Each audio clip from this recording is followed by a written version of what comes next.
vai para o dono pode vender, alugar, pode fazer o que quiser. E também está sempre liberado a entrada para eles. No show da Madonna, eles podem ter sem problema algum.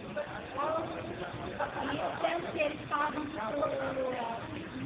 salário mínimo para manutenção.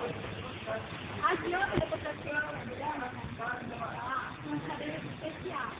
As cadeiras especiais, dependendo do jogo que vai ter, são vendidas a R$100, R$120, por aí por baixo. Por que as especiais? Porque essa parte não quebra solo.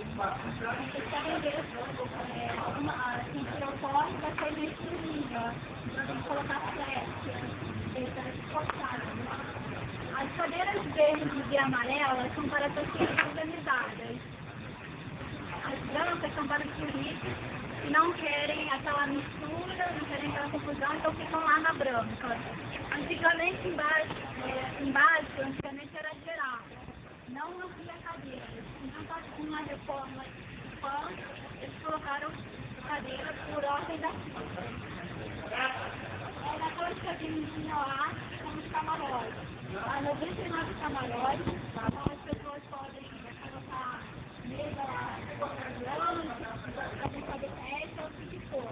Só tem convidados. Então não pode ter propaganda, no próximo chamado será propaganda. O estádio, ele tem 2 telões, uma em cada lateral, onde dizem tudo que está dando, quem vai entrar no jogo do atleta, quem vai sair, lances, não vai estar falando de polêmicas. Há 3 tratados, e aqui, ela tem já me perguntaram, né? É a tribuna de honra, onde eles só têm convidados de comércio, políticos, e personalidades, como Javier de Papa, Rainha Elizabeth, e todos. Então, eu peço que quando vocês descerem, não tentem sentar aqui.